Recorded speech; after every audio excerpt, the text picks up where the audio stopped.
Hello, എല്ലാ മാന്യ പ്രേക്ഷകർക്കും ശിവോഹൻ ന്യൂസ് ചാനലിലേക്ക് സ്വാഗതം. പ്രിയപ്പെട്ട പ്രേക്ഷകർ, തമ്പിനേലിൽ കണ്ട ജീവിതത്തിൽ ഉണ്ടാകുന്ന പ്രശ്നങ്ങളെല്ലാം അകറ്റി ഐശ്വര്യം പ്രദാനം ചെയ്യുന്ന വിഷ്ണു ധ്യാന ശ്ലോകത്തെ കുറിച്ചിട്ടുള്ള വീഡിയോയാണ്. പ്രേക്ഷകർ കേട്ട ശ്ലോകമാകും, എന്നാലും ഒന്നുകൂടി പറഞ്ഞു തരാട്ടോ.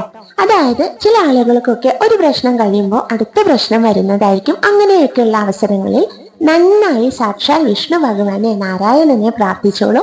എന്നിട്ട് ഈ ശ്ലോകം ജപിച്ചോളൂ കേട്ടോ, മുടങ്ങാതെ. എത്ര തവണ എന്നൊന്നുമില്ല, എങ്ങനെയാണോ കഴിയുക അതിനനുസരിച്ച് ജപിച്ചോളൂ. ഏത് സമയത്തും ജപിക്കട്ടോ. ഇത് പറഞ്ഞു തരാം.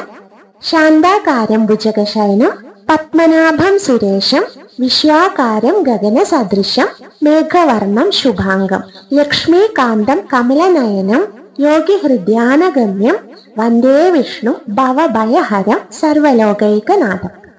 108 ജപിക്കാൻ കഴിഞ്ഞാൽ അത്യുത്തമമാണ്. എങ്ങനെയാണോ ജപിക്കാൻ പ്രേക്ഷകർക്ക് കഴിയുക അതിനനുസരിച്ച് ജപിച്ചോളൂ. രാവിലെയോ വൈകുന്നേരമോ എപ്പോഴാണോ സൗകര്യം അങ്ങനെ ജപിച്ചോളൂ കേട്ടോ. എല്ലാ പ്രശ്നങ്ങളും അകറ്റി ജീവിതത്തിൽ സർവ്വ ഐശ്വര്യം ലഭിക്കുമെന്നതിൽ യാതൊരു സംശയവുമില്ല. മുടങ്ങാതെ ജപിച്ചോളൂ.